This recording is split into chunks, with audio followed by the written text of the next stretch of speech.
Good morning.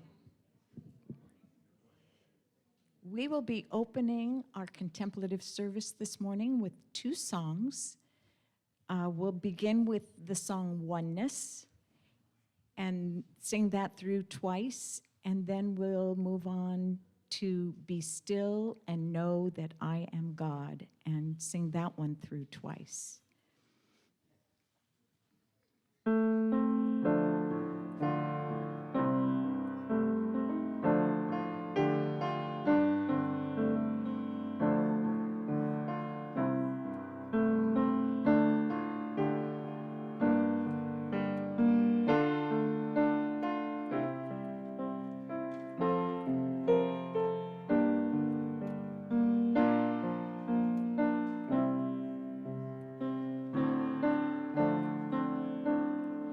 There's a presence moving softly in the quiet of my being, calling softly all the time.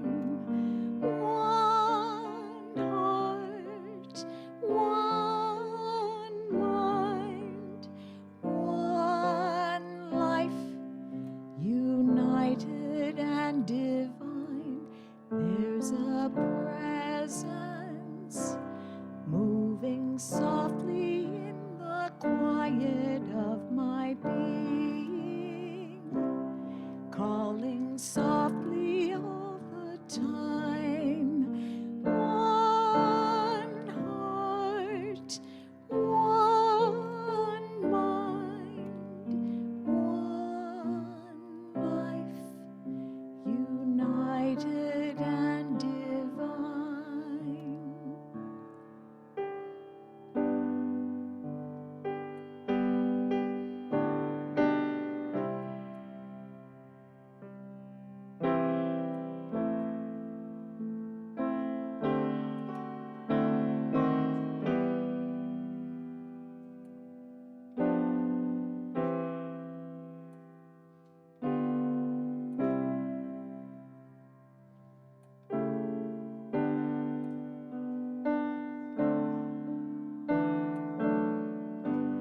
Here we go.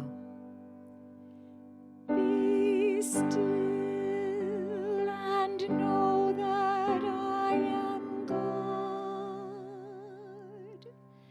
Be still and know that I am God. Be still, be still. Be still and know that I am God. Be still and know that I am God. Be still and know that I am God. Be still, be still, be still, and know that I am God.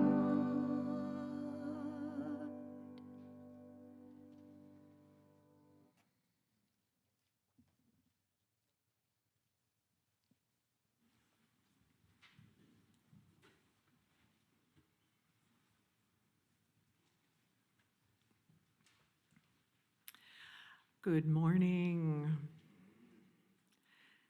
Thank you for coming out on this chilly, chilly morning. Ooh. See a few icicles in the room, and we're blessed with this beauty and all this sun. How nice. So let us begin by lighting the Christ candle. In the beginning was the One presence of the undivided and unmanifest pure spirit of life, light, and love. In its generosity, it shared itself, its consciousness, and its love in the visible form of creation. We acknowledge this presence within us and as us, the creative energy of the divine feminine and masculine expressing in all our giftedness and creativity. We acknowledge this in our companion, Mother Earth, and in all sentient beings. This universal presence in everything we call the Christ.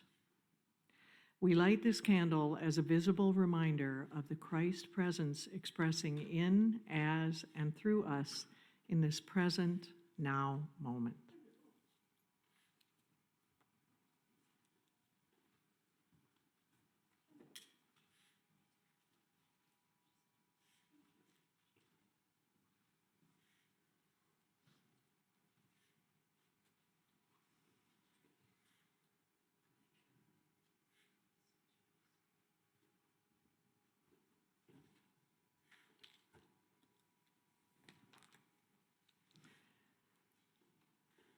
Okay, welcome everybody to Unity. My name is Marie Bailey. I am your service assistant today, and our music ministry is the lovely Marcia, blessing us with her beautiful music. And today, are you going to come up and talk? Today our minister is Reverend Frank. Good morning. I'm Reverend Frank. For those of you who haven't met me, there's some. Hi. Today, you might know that this year we've been leaning into Unity's 12 powers. That's why we have a blue candle, a lot of blue, because we've started the year, January, with the principle of faith. But now it's almost February. And the principle, the power, the attribute of our humanity that we want to really dive in and take a look at is love. So the talk title today may be kind of interesting here. Faith Expressing Love. It's a bit of a transition day. So we'll ditch the blue next week and we move into pink. And it's a little different today, just for those of you who come often and you know sort of the cadence. Today we're going to have a reflection by me, and then we're going to have an extended meditation, and then we're going to end on a little ritual we have, and everybody to do this ritual needs a heart. Hopefully you got one when you walked in the door. I mean a paper heart. I know you have a heart. And a pen. And if you don't have one, there's extras sitting up here by this big heart on the table. You probably see where this is going. Okay. When we end, I'm not going to do the announcements later, so just a quick touch on a few announcements. If you've signed up for the spring class, The Eye of the Storm, you're going to need a book. And I got lots, and I got a box of them back in my office too. So please, before you go today, get a book. If you're not sure if you were going to take the class, I highly encourage you. It's a fun read, it's a great read, and in the class we're going to do a lot of this book, and we're also going to do just a lot of Q&A and talking about unity. So whether you've been around for decades, but especially if you're more on the newer end, this is a great class to take to kind of see what it's all about. Not what it's all about, but it's a starting place. Also, Jeremy wanted me to remind you on January 31st next week from 10 o'clock to 1 o'clock, the Reiki. If you've wanted to take a Reiki class so you can be a little more advanced in the practice, or if you've been interested and just want to dive in and really get to know more about the practice of Reiki, it'll be next week, January 31st, Saturday from 10 to 1. In the years past, our art projects, we see some on the walls, and we've been doing collaging this year. And we can talk more about that, but it's going to be First Friday. Now, we used to do Third Friday, but since it's power art, it made more sense to, why not the first Friday of the month, start talking about the power that we're going to be talking about all month as a way to dive into it. So if you've put it on your calendar like me, whenever I put it in on pen, it's always going to change, I know, so got to white all that out. It's going to be First Fridays for the rest of the year. Thanks, Malin. And one final request, announcement from Earth Care. we are doing a Earth Day activity that's going to involve making lots of people who come birdhouses for both people in our congregation, and we're going to invite whoever wants to come. Lots of kids love this too, to make birdhouses and then have an activity followed by a film inside. So we'll have a birdhouse film Earth Day celebration that's coming up in April, but we need to start making the forms. And the way they're going to do this, if anyone has like an old cedar fence they've taken down, and you have those cedar planks, anybody have got some of those in their garage? 1, 2, we've got a couple. Okay, we could really use those cedar planks. And say, yay, like, and you're just really happy to get rid of them? Yeah, okay, I see 2. I'll talk to you after, and we'll get busy cutting up the frames for the birdhouses. Okay, that's the announcements. And there's more. Look in your bulletin for others.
As Marcia was playing, I'm watching these birds jump around in the trees.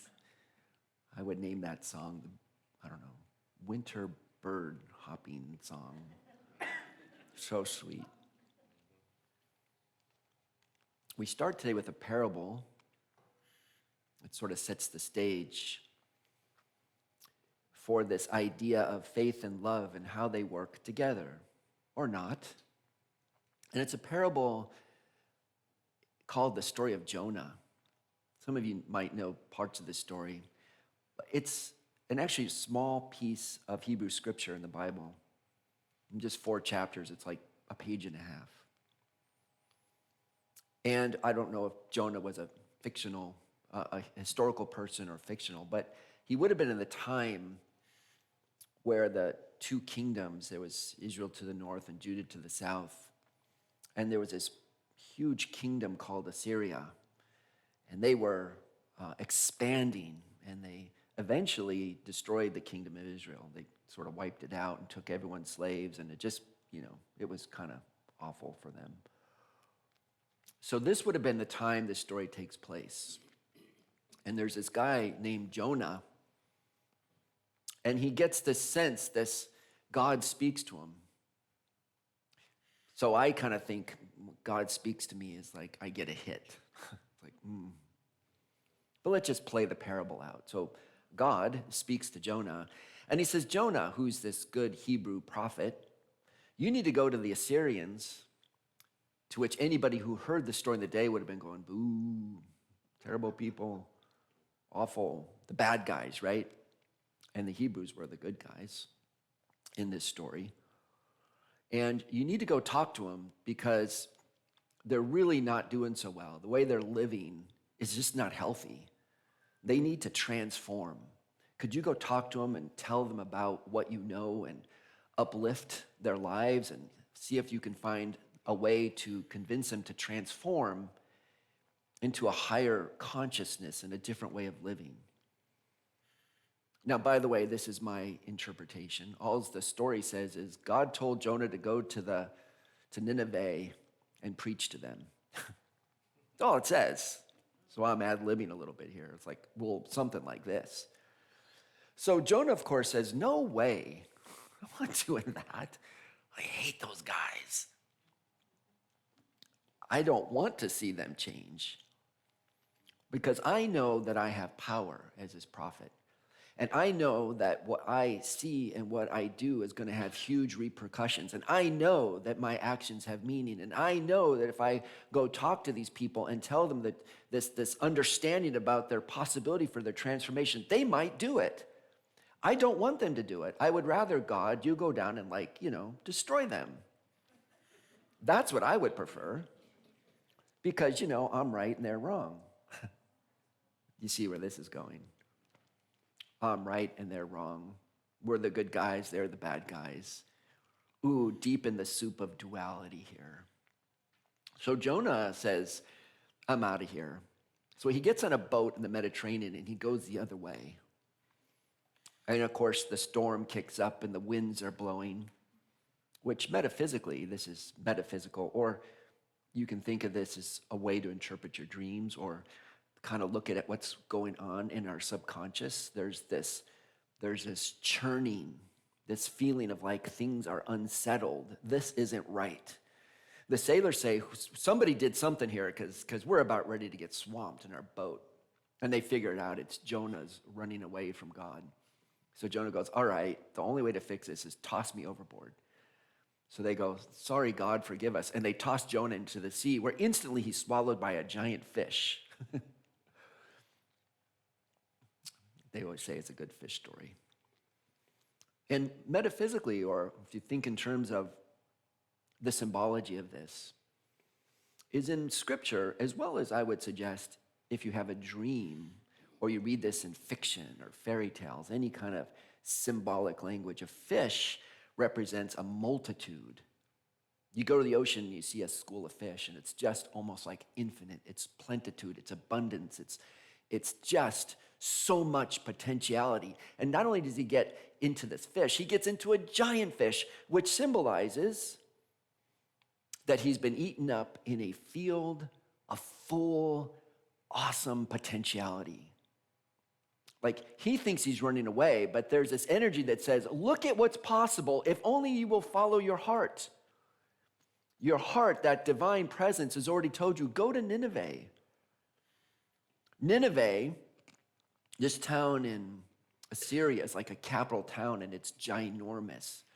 And metaphysically, it represents this huge possibility, but they've only experienced their abundance on the material plane. They haven't yet had a prophet like Jonah. They haven't yet heard this sense that there is an abundance in your spiritual potentiality and these other kind of possibilities. You're just seeing what you can see on the sense consciousness, but Jonah's there to tell them there is something greater.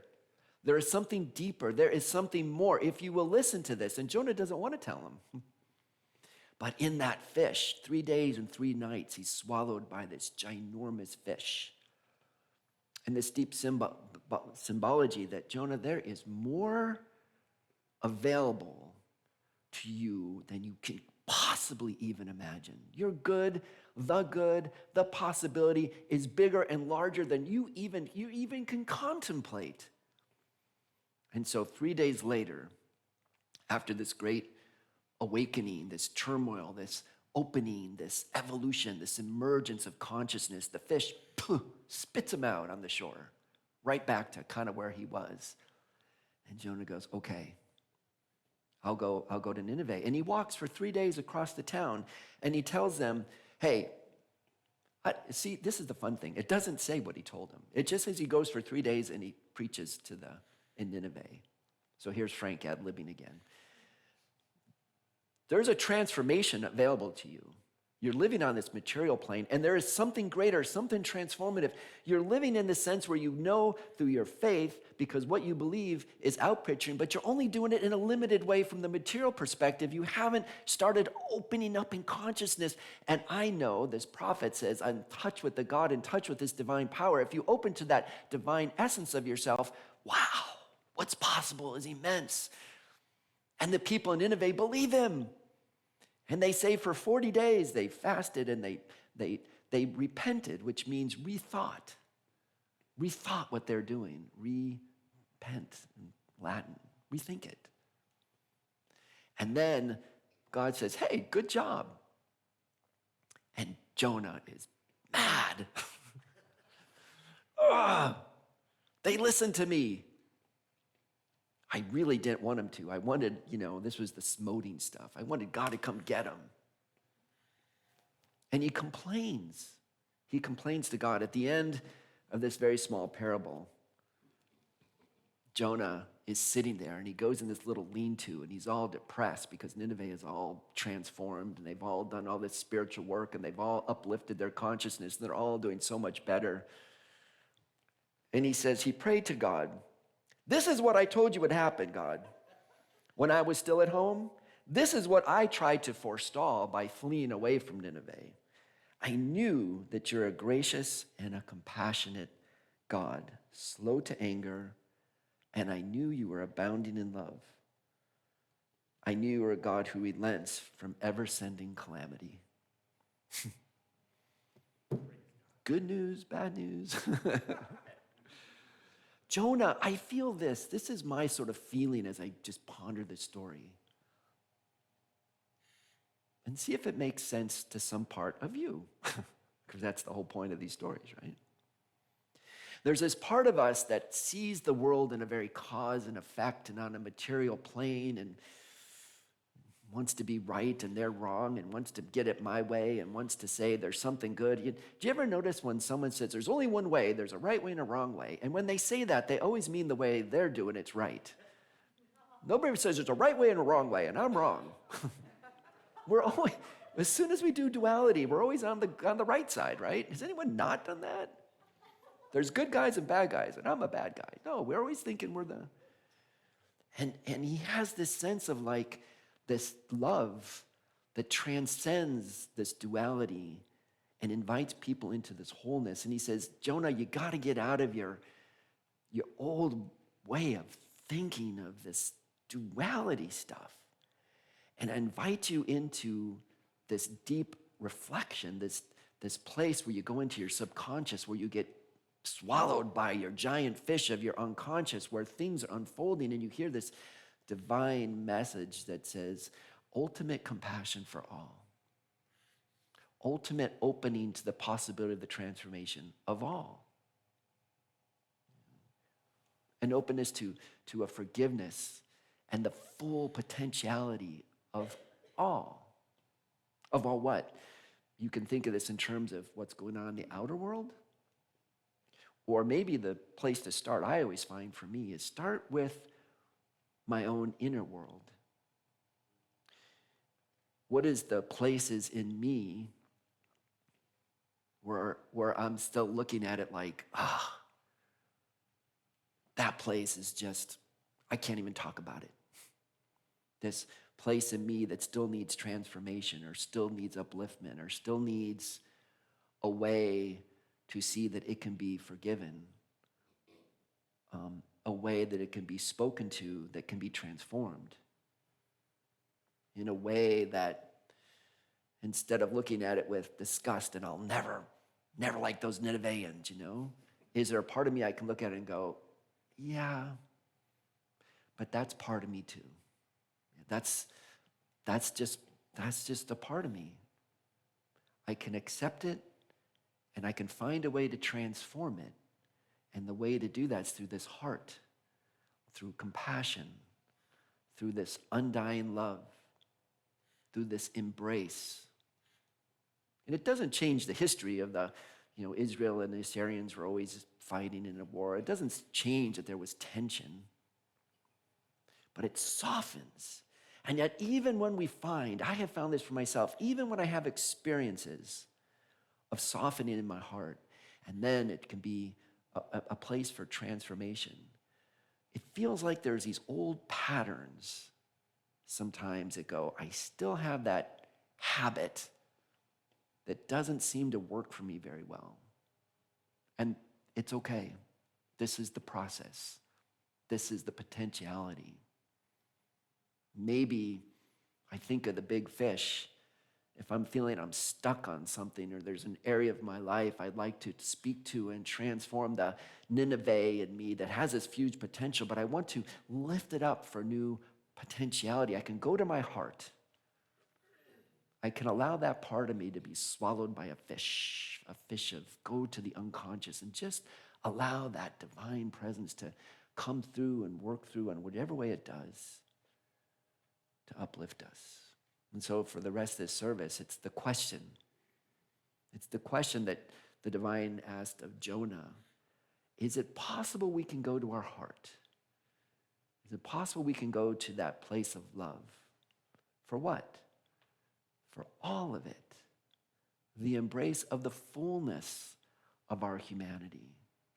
This same message that this God finds all these places, even in the nooks and crannies, and looks for a way to redeem and transform and lift up all those parts of us to bring us forward. Yeah. Let's do a meditation on love.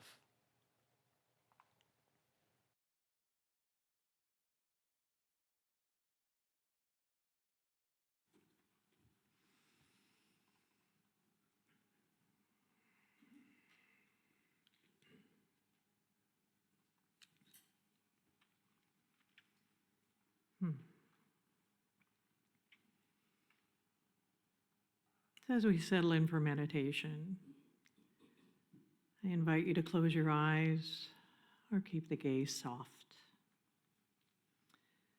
You might even want to gently gaze out on our splendor on the other side of the window here, and simply allow yourself to receive my words and the vibration of the music directly and non-mentally. Now bring your attention to your breath. And gently feel the breath moving in and out of the body. And as you gently breathe, feel the body soften. And as you breathe, feel yourself beginning to move into a different space now.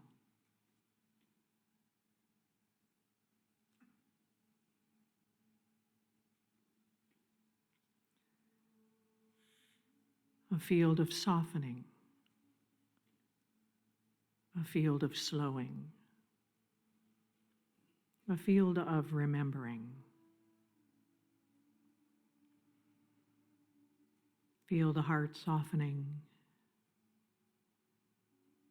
and feel the heart beginning to remember. Let me remember. Let me remember the truth of who I am. Let remember my innocence. Let me remember my pure, uncensored, and original self. Let me remember my joy, my wonder, and the unrestrained gleefulness of myself as a child. Let me remember my infinite capacity to love. And let me remember the purity of my heart and my soul. Let me remember who I am.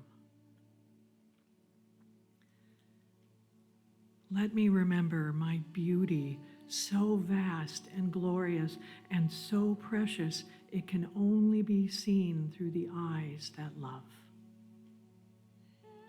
Let me remember that my awareness has no limits, no boundaries, and has always been aware of everything.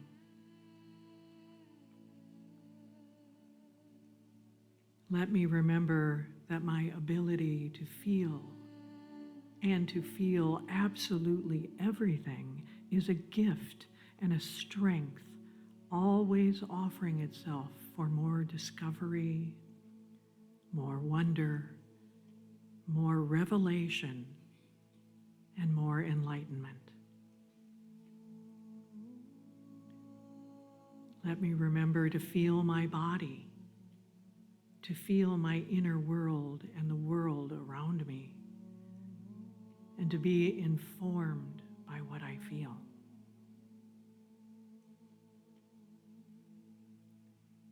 Let me remember to breathe and to release all struggle so I can experience myself in the most expansive and extraordinary way that I can. Let me remember to listen and hear the beauty of the song of the birds.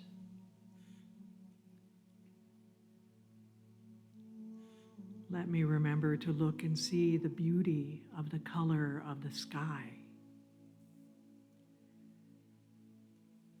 Let me remember to receive and bask in the beauty of the light twinkling on the leaves of the trees, glistening on the morning dew, and sparkling on all the waters of Mother Nature.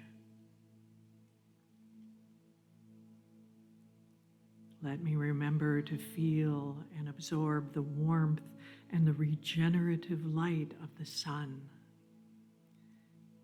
And let me remember that my body and my soul, like all life, are nurtured and fed and loved by the sun.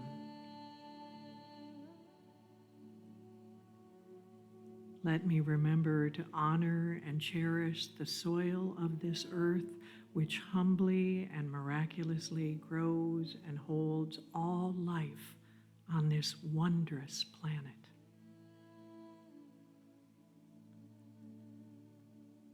Let me remember to deeply appreciate the air that I breathe and that keeps me alive.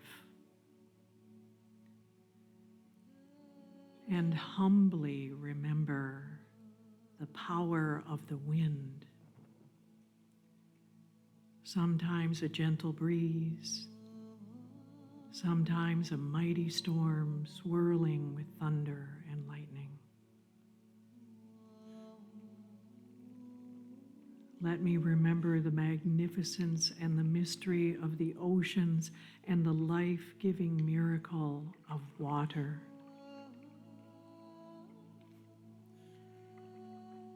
Let me remember the radiance, the beauty, and the inconceivable, extraordinary, and phenomenal power of fire. Fire is made of light and heat and color, and how mightily it can burn. And let me remember, these are known and felt within me, and like them, I am incomprehensible, magnificent, and miraculous.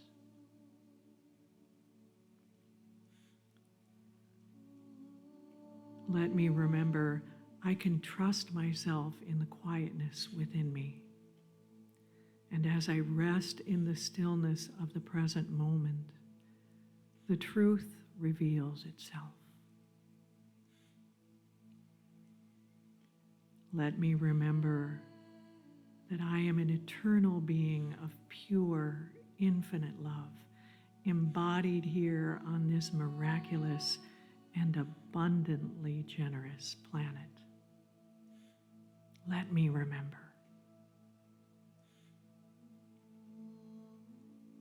Let me remember my light which is of a frequency so bright and so pure and so brilliant it cannot be seen by the human eye, but it can be seen by the inner eye of my own being.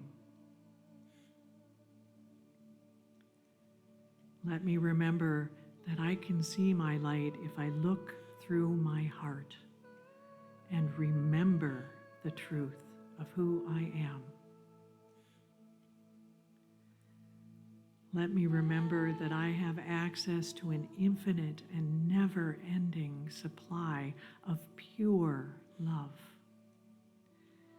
This love is so vast and so big and so powerful, it almost cannot even drip a drop of itself into this reality. Let me remember I can create the reality in which this love can express itself through me because I am love. I am loving and I am loved. Let me remember. Let me remember that I have access to infinite peace. This peace reveals itself within me in the quietness at the end of a deep breath. And when I feel for it, this infinite love and unconditional peace reveal more fully, more deeply, and more clearly now that I realize I have been longing for this my whole life. Not only longing, but starving. Let me remember the eternal love and peace of my own beautiful being. Let me remember why I am here, why I chose to come to this time, to this dimension. Let me remember with gentleness and compassion for myself. Let me remember that as I learn to open and feel everything more and more, I do remember the truth of who I am.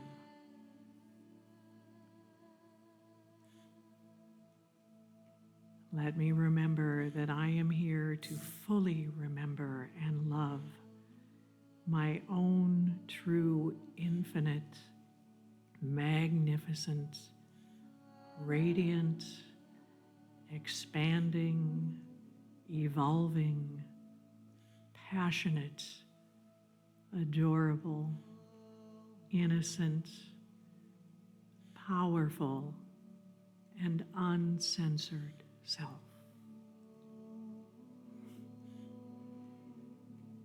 Let me remember.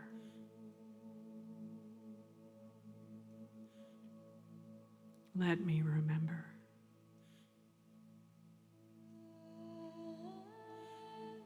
Let me remember.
So if you would, take a breath.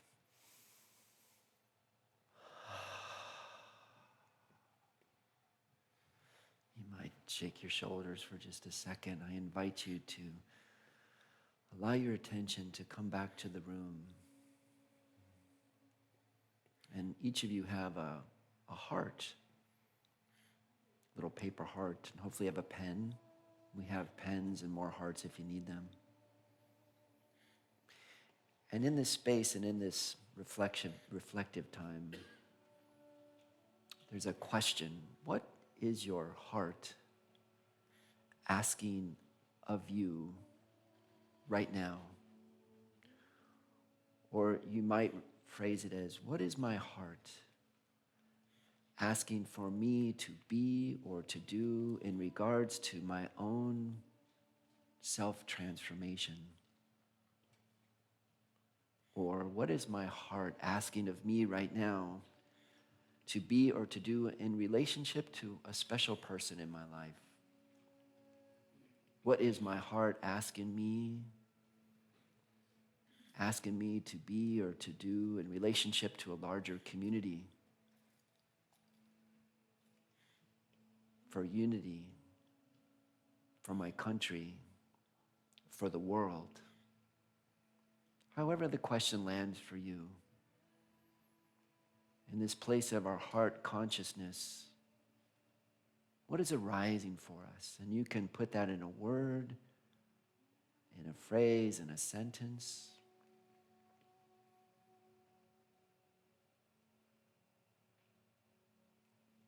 And the fun thing is, if you've got more than one, we've got extra hearts. Just take a couple minutes in that energy. Nobody's going to see this but you. This is just letting your heart express its desire. The spiritual heart to express its desire. the heart of your eternal, universal self to express its desire. Take a minute.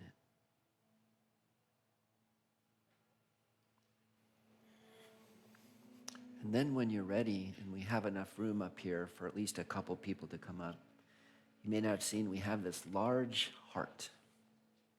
And we're going to ask you to we're going to make a collage of small hearts glued onto the large heart so that our heart intentions can support each other and vibrate together and resonate together, so that all our heart intentions can combine to strengthen our resolve, our desire, our energy, our expression. And you can put what you wrote face down. No one needs to see that. When you're ready, you can come up.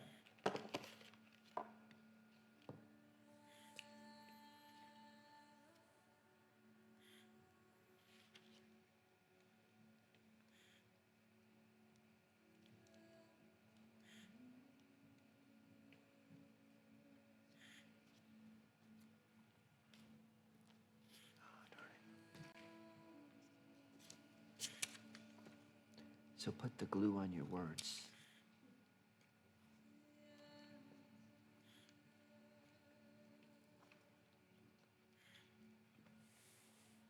Glue the side with your words on it, yeah.